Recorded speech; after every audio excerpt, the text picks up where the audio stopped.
Hello, good morning. Good morning. I'll just briefly present ourselves. So I'm Felix, Max Weber Fellow in the SPS Economics Department at the Schaff. It's Max Weber Fellow in the School of International Governments. We are very pleased to listen to with us. I'll give a great lecture afterwards. And without further ado, we have two sets of questions. One is more about research and policy, and another set of questions a bit more personal. How you did it, so to speak. So shall we jump into it? Let's do it. Okay, so fantastic. So yeah, let's talk about controversy research. Recently published a comment on a paper by Altman Splitter in the Journal of Political Economy. And that paper, not your responsible. I remember when that paper came out, was some buzz in German news. My dad called me and said, well, oh yeah, have you seen this? There's this paper showing that Kenneth and stuff, they're wrong. Then you replied, and academic debate is great. But what I've started thinking is this back and forth, does it maybe in some way hurt the consumers of research? Might it hurt their confidence into the actual research? And also because it's this debate, it's a camp of researchers on one side, another camp on the other. They also publish in camps of journals like JE versus JP. Do you share this worry that researchers accusing each other of having done mistakes might undermine the trust consumers have in this research? Is that something you can about this? I'm not worried.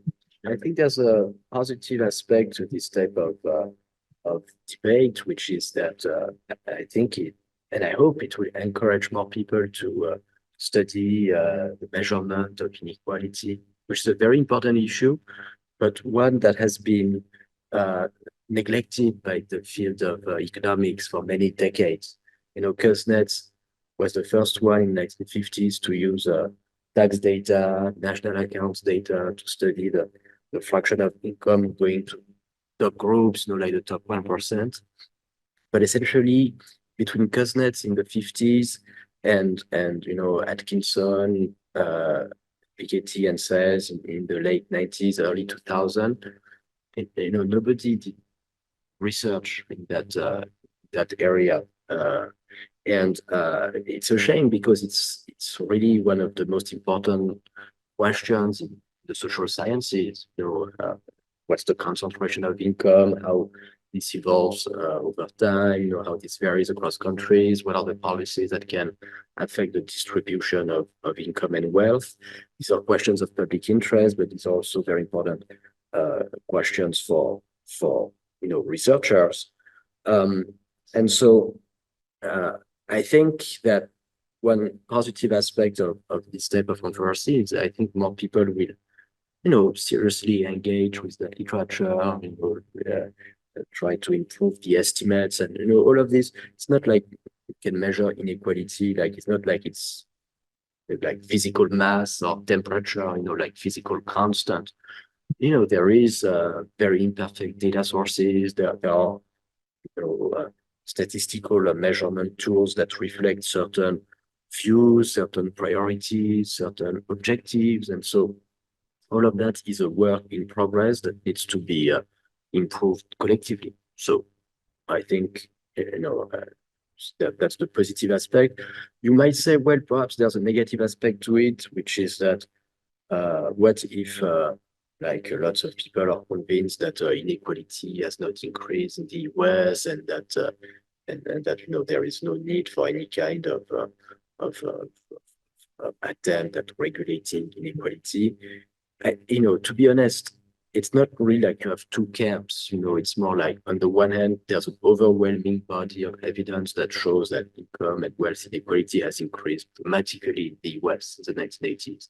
It's not only the work that I've done with Piketty and Sayers, but it's also a large body of work that looks at social security data that shows a huge increase in wage concentration, or a large body of work on wealth inequality that looks at survey data, that looks at rich lists like Forbes magazine, where you see a huge increase in wealth concentration at the top.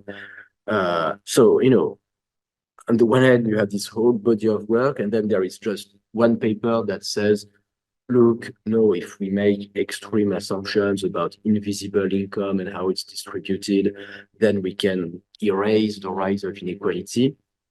But that's not, convincing, just because the evidence on the other side is so enormous that fundamentally, the reason to understand, the easy way to understand why it's not convincing, I think, for most people, is that in visible income that you see in the tax data, the concentration of that income, and it's not a controversial fact because everybody can see that, has increased enormously. Like the share of income that goes to the top 1%, the share of fiscal income was 10% in 1980. Today, it's more than 20%. That fiscal income represents 60 to 70% of total national income. So to erase this dramatic increase in the concentration of visible income, you need to make absolutely crazy assumptions about the evolution of the concentration of untaxed income. You need to assume that income was very concentrated, and now somehow it has become extremely equally distributed to such an extent as to offset the big rise in the very big fraction of income, the big rise in the concentration of visible income, which is very large. And when you dig into the details, you see very quickly that this really doesn't matter. So just to put briefly, so that actually happens in the referee process, the publishing process. There are, again, occur failures where big mistakes are not spotted. It would be an interesting message. I mean, it's not absolutely, it's not like everything that's published is true. It's science, it's the process of trying to establish the truth, but it's a process that can take a lot of time.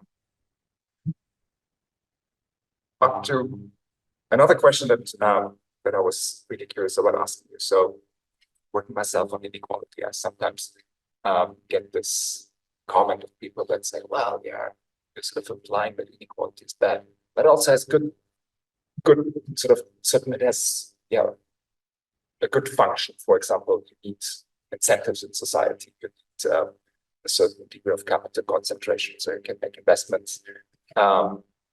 Which leads me to the question: do you have what would be your best guess of the kind of ideal level of inequality measured with whatever? Would it be a top 10% wealth share of 30, 40, 50, or a Gini of 0, 4, 0, 3?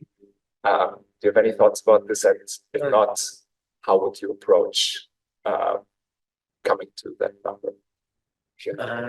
I think no, I don't know what's the optimal level of inequality, and I think nobody knows. But I think one way to approach that question is to try to collect data about the evolution of inequality over time and across countries, and then you can correlate that with a certain number of outcomes, like growth or living standards for the poor, and that's in the end one way, perhaps the only way, to learn a little bit about what might be that optimal level of inequality.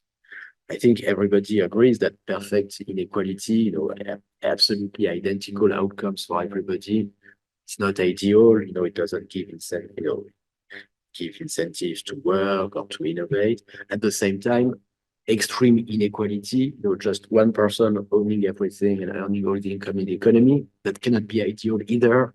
There's also a problem of incentives, and so there has to be some kind of optimal level in some sense. And one way to interpret all the work that's conducted in the context of the World Inequality Database in particular is precisely to create the data that would make it possible one day to have, better founded answers to that important question. It's weird that that's not already right away. But that's because precisely we've had debates about inequality for centuries, but the debates tend to be very abstract and conceptual, and the empirical context is often limited. And now that there's been for almost 20 years this whole effort at actually providing comparable series for the dynamic of income and wealth inequality over time and across countries, it becomes possible to have a more empirical, pragmatic debate about, or answer about that question. So a lot of your work, or some of your work, inequality studies take a very big long run view, right? Showing us of the 20th century. Some of your work actually goes back to the 18th century. And actually there is a growing literature, for example, like we don't find in others, that go super far back in history and try to measure inequality for the Middle Ages onwards, or some people do this for the Roman period. Because last year, I think, a paper in the Journal of Economic Literature that summarized all this very nicely. What do you think about this very, very long run approach to inequality? I mean, it's fascinating work to try to create this super long run series. And at the same time, it's true that you have to acknowledge that the quality of the data before the 19th century, typically, and there are exceptions, but typically is much lower than after the late 19th century, early 20th century, for one basic reason, which is that the fundamental source of information about income and to some extent wealth among the rich is tax data, and in particular tabulations from progressive income taxes and progressive inheritance or estate taxes. The progressive income tax was created in many countries in the late 19th century, early 20th century. Same for estate and inheritance taxes. And that really plays a fundamental role, because that's these tabulations that give you information about how many people have come above X or wealth above Y. When that information is not there, you need to make more assumptions, and there's more uncertainty. Then a little follow-up question: is there something like US on the intellectual curiosity side you would like to know, for example, about the drivers of inequality, the Renaissance period? Is there anything you're asking yourself about this very, very long history of this phenomena? You always said, well, it would be nice if somebody thought this or that out. I think what's most interesting is to understand when and why things change. So what are the policies or the shocks, the events that really lead to changes in the concentration of income and wealth, and what's the intellectual story behind those changes, and that to me is what's most interesting in the study of inequality over the long term, and probably in the study of history in general. It's not really persistence, but it's more like changes, why change happens, when, and what are the different options that existed at the time. Why did people make certain choices and not others? So this is what I like to learn by reading this type of studies. Hope some of our listeners make inspiration from this. All right, then I'll pass on to Kenneth for a few questions. Yeah, thank you. So picking up on the question you just answered, so inequality really is and has been for a long time, for centuries, a ubiquitous issue between nations, within nations, and on a global scale, to pick up the classic Milanovic framework. At the same time, it sometimes seems that we don't really see that much public support for change, and even less a public appetite to bring about change. This is somewhat striking because nowadays we have much more data availability.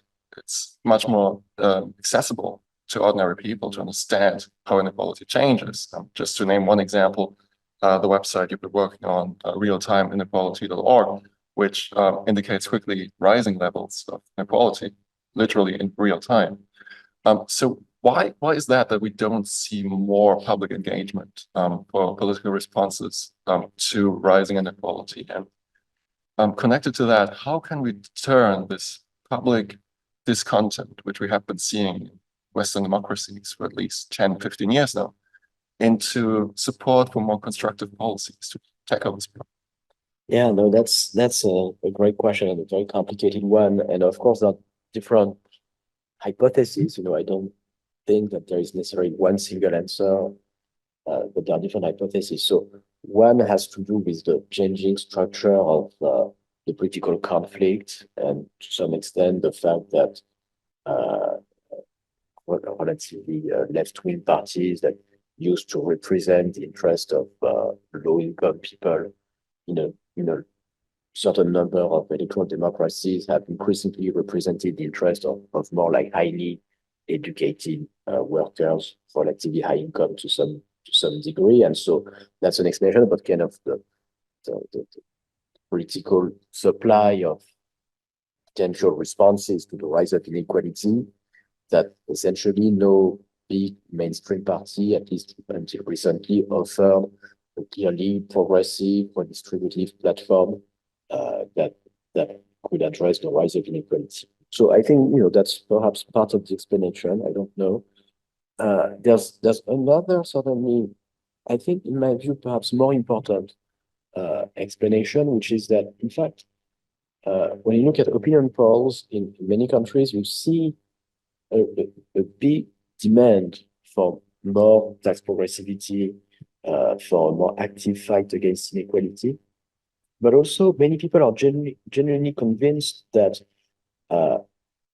it's not possible to implement such policies effectively in a globalized world, that there is a tension between redistribution on the one hand and globalization or European economic integration on the other hand. That very concretely, if we try to tax the rich more, it's bound to fail because they will move to tax havens, to Switzerland. And so even though we'd like to do something, in practice, there is a kind of external constraints, a kind of a law of nature that prevents us from doing that. And I think that actually has perhaps been even more important in practice in explaining our lack of, the lack of redistributive responses to the rise of inequality, certainly in the European Union, I think. So that's in particular why I spend kind of a lot of time trying to think and trying to explain, to think about the different ways in which we can actually reconcile international economic integration with tax progressivity. Because the reality is that the truth is that there are lots of policies that can be implemented to reconcile those two objectives, but they are not always well known. Like it's not an issue that has received sufficient attention for a long time among academics, but also among policymakers. Like, for instance, some of these issues are relatively novel, like the rise of tax avoidance by multinational companies, profit shifting to tax havens. Until 15, 20 years ago, quantitatively, it was really not very significant. And so very few people cared about that. And so almost nobody tried to think about solutions. And I think now that there is more thinking and collective discussion of those issues, we are going to see more concrete proposals in the public debate, in the political debate. And I'm not saying that it's enough to see real policy change, but it's a condition. It's necessary, and I'm relatively optimistic that at least that necessary step, will make progress very soon. Yeah, I mean, you already mentioned the constraints, the internationalization, diversification of assets, which have become increasingly mobile, right? So it's a bit of like chasing new developments, new ways for multinationals and individuals to try to try to evade paying taxes, right? Let me ask you about one more specific example though, because thinking of the EU, which is a fairly like-minded group of states, I would say, when it comes to taxation and the basic foundations of the tax system. So why is it so difficult even for that group, thinking of the obvious abuse at this point of time of the EU's value-added tax system, which has been plagued by scandals, media revelations in the past 10 years, which have shown that tens of billions of euros have been evaded through the incomplete or fragmented nature of the value-added tax system. So why is it even so hard for this group of states to curb such systems and to find an effective common solution to that?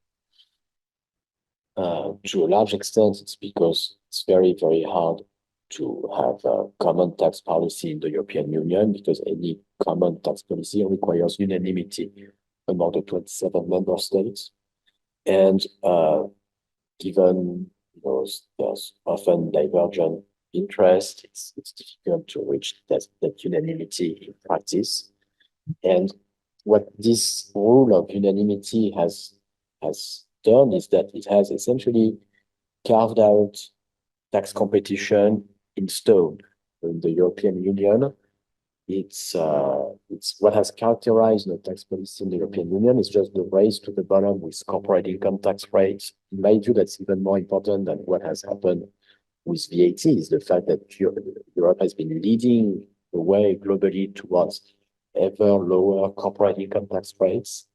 And also another form of tax competition, which is the multiplication of preferential tax regimes for high-income individuals, for wealthy individuals, for certain highly paid professionals. This is something that's been on the rise over the last 15 years, where essentially all European countries offer tailored tax regimes for footballers, for researchers, for wealthy retirees, for all sorts of almost always high income and high wealth people, without any common regulation. So these two trends, one, have profoundly undermined the corporate tax. The second is undermining the progressivity of the individual income tax.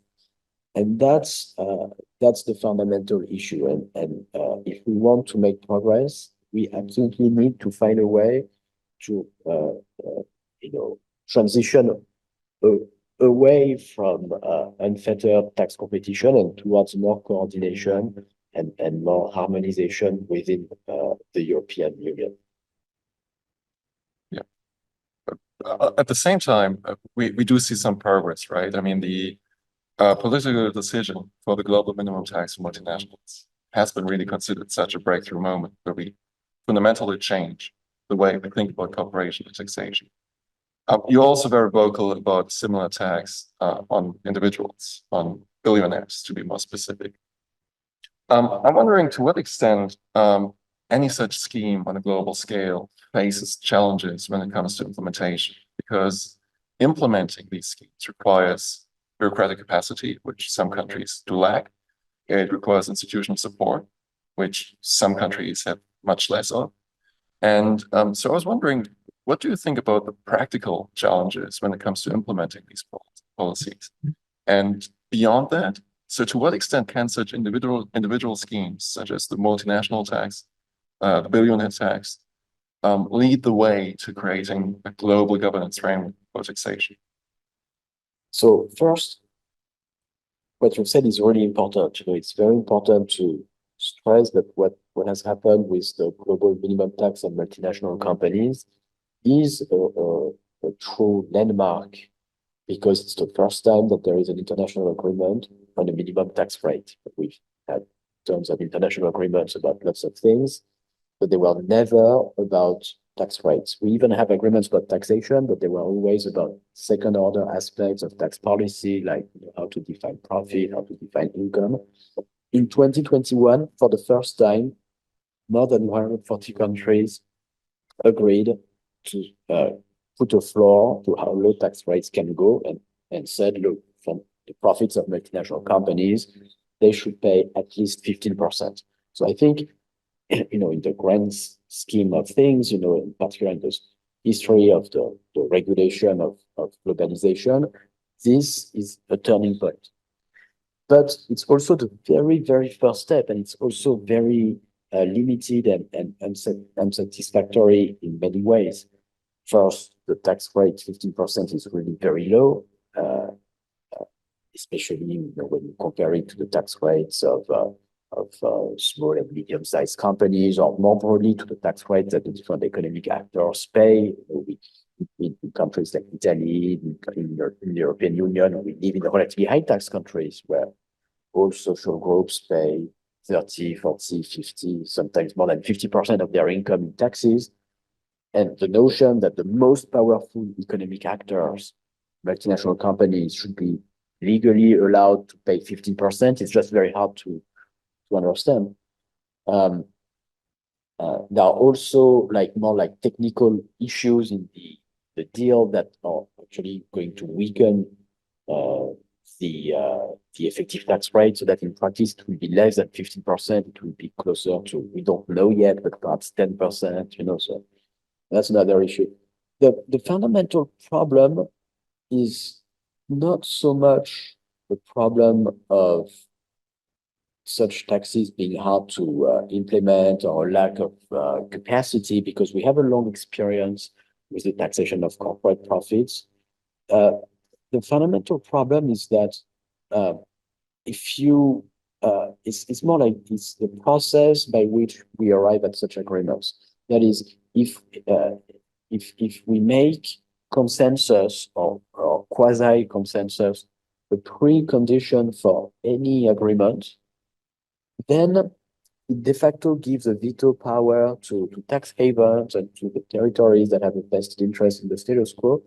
And that's how you end up with very low tax rates and with all sorts of loopholes that those economic actors who don't want things to change have imposed, essentially. And so if you want to have better agreements, you need a different approach. You need to make consensus or through, international agreements, not a starting point, but an end point. That should be the objective, and the way to get there is by having some countries, initially take an ambitious approach and then building from there towards a global agreement. So I think that's actually what's missing today in the way that we discuss and implement such agreements. I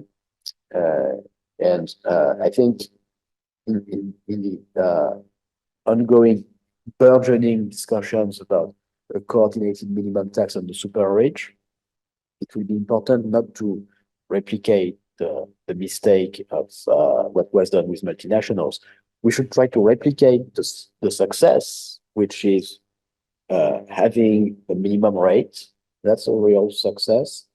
But we don't need 140 countries. It's enough to have a number of big countries saying, okay, that's how we're going to do it. And if other countries don't want to tax their billionaires, that's their choice, but we will tax them on their behalf.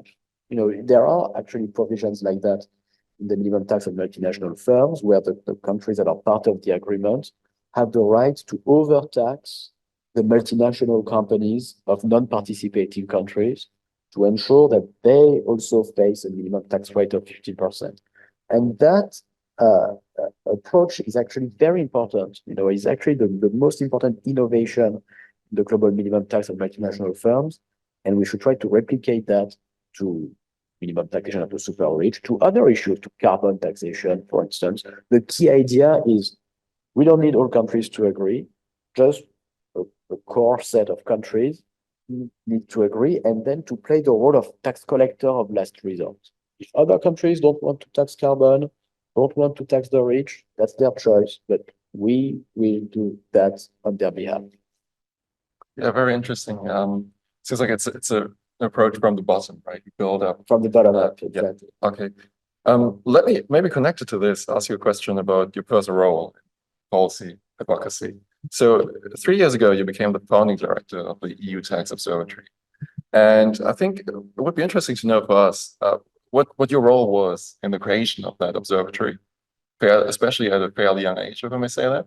And secondly, what do you envision for the observatory's future? Where's it headed as an institution? Yeah, no, absolutely. So I created EU Tax Observatory in 2021. Initially, it's an initiative that comes from the European Parliament, where the European Parliament voted a budget for what they call a preliminary action to create such an observatory. I think that, what they realized is that they had relatively little, let's say, compared to the US Congress, for instance, relatively little information and expertise on these issues of taxation, and in particular the issues of international tax avoidance, tax evasion that had risen, that had become really, that had taken center stage after the number of revelations like the Panama Papers and other leaks that happened. And so I think they felt like, okay, well, we'd like to encourage the creation of a body that can produce knowledge and help us better understand those issues. And so then there was a big call for proposal and many applications, but we were lucky to win that call for proposal. And so I created the observatory that's mostly hosted at the Paris School of Economics. From the very beginning, my objective was always, even though it's called the EU Tax Observatory, to make it global in scope, because fundamentally you cannot study these issues of international tax competition, international tax evasion, and so on from a purely European perspective, even if you care, like I do, very much about the EU and EU countries and tax policy in EU countries. You need to look at what happens in the rest of the world. Some tax havens are not in the EU. Their policy can affect what happens in the EU and so on. So the global perspective is essential. That's why the next step for our observatory is going to transform it into a truly global tax observatory. So that's what will happen in the near future. Sounds exciting, yeah. So we talked a lot about research, about policy, but we're actually also a bit curious to know a bit more about the person, Gabriel Zucman, and want to ask a few more personal questions, what we call the Gabriel Zucman production function. Are you game for that? Okay, cool. So Max Weber program is a postdoctoral program.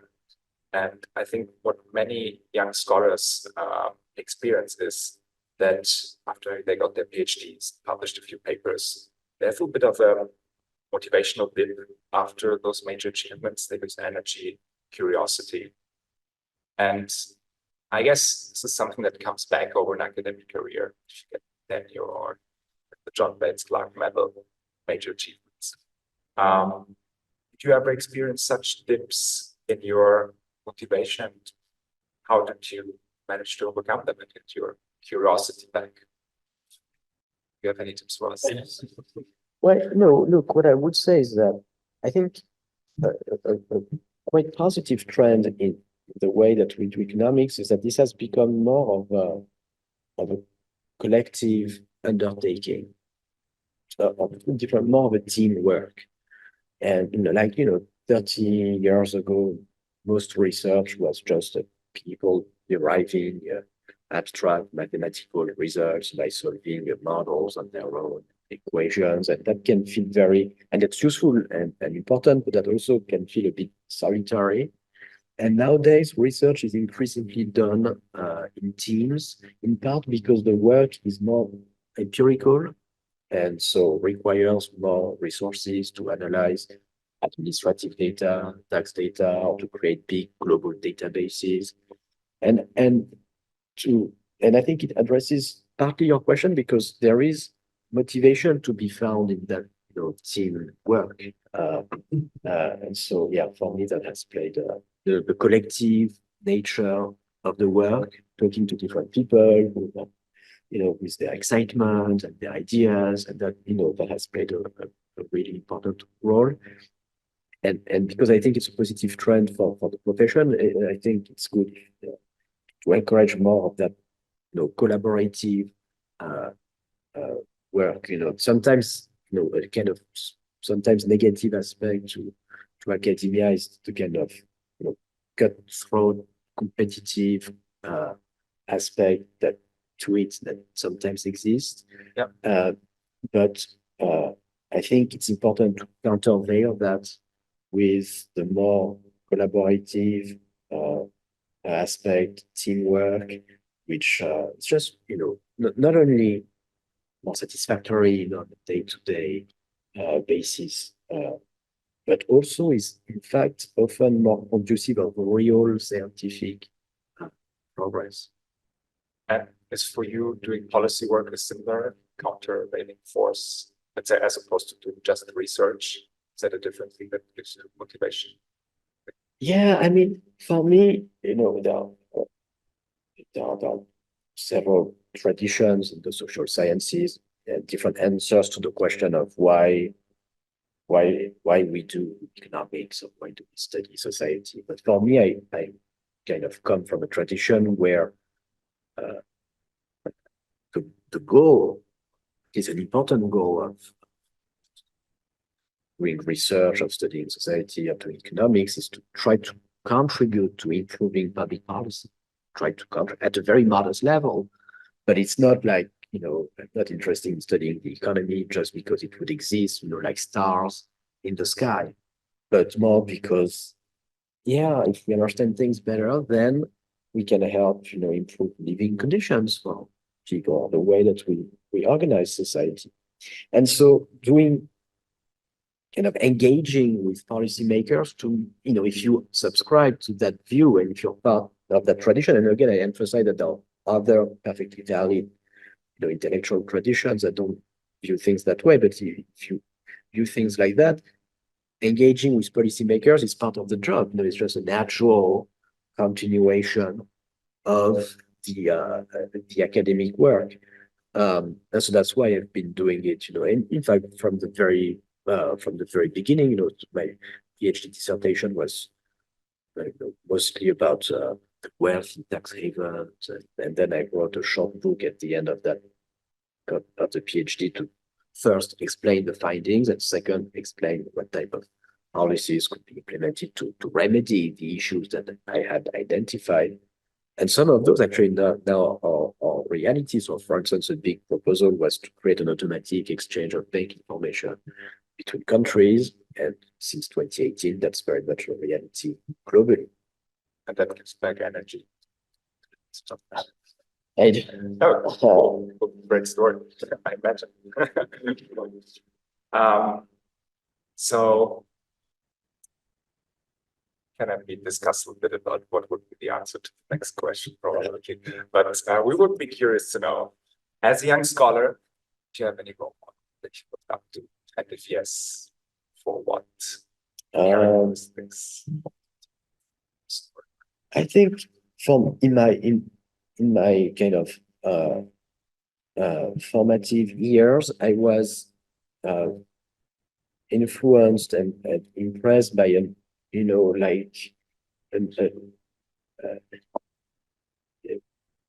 number of scholars, mostly British scholars that have tried to create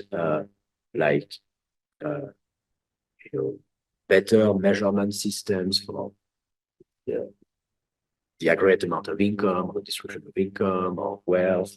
So it's a tradition that dates back essentially to the 17th century with people like Gregory King, William Petty, the inventors of the national accounts. And then that continues the 19th century, I don't know, with Charles Booth, for instance, in the work in London. In the 20th century with Tony Atkinson. 21st century, obviously, Tom Piketty was my PhD supervisor. In the 20th century, Simon Kuznets, Richard Stone. Richard Stone has a book, which is about this kind of tradition of great British empiricists in the social sciences, where he tells a little bit the story of that intellectual tradition. It's not only British, to be honest. There's also, let's say, scholars in the 18th century, 19th century. And to me, yes, I was most excited about that type of work. So that's a little bit what I've tried to do my own work is to apply that approach to the study of international issues, not try to create a kind of not a political arithmetic like Betty called it, but a little bit of an international political arithmetic, trying to quantify who have been the main winners from the type of globalization that we've had since the 1980s, for instance. And so, yeah, I was influenced by that tradition. Our bet was it. All right, then our final question is about a story. We were wondering, do you recall moments in the advancement of your career was important for you? Were you just pretty lucky, or is becoming a successful scholar all about hard work, smartness, and so on? That's a tough question. Look, it's always a mix of all of that. It's always a mix of hard work and luck. That's An example, if you want to go there. well, I mean, I was, let's say, at a high level, I was lucky that the type of work that I did and the approach that I tried to implement in my work, came at a time where people in the profession of economists in particular started to appreciate this type of work, like more empirical, more applied, and also when the issues that I was interested in got prominence in the public debate because of the number of revelations, of leaks, of spectacular cases of tax evasion by very powerful and very important people. And so the luck that I had is that that research came at the right time. I think if it had been done 10 or 20 years before, perhaps the same research would have had much less impact in the field and less echo. And this luck also manifests itself in the fact that there is a growing community of scholars who are working on these issues today. Like 15 years ago, very few economists were working on these questions of offshore wealth, profit shifting by multinational companies. And today, when we published the Global Tax Evasion Report 2024, we counted more than 100 researchers who are active globally on these questions, which reflect just the growing interest of the profession and of the public for these issues. And I feel very lucky that I was lucky to arrive at a time when there was this boom. To hit the waves. Yes. Thank you for that, for this insight into the Gabriel Zucman production function. Thanks very much.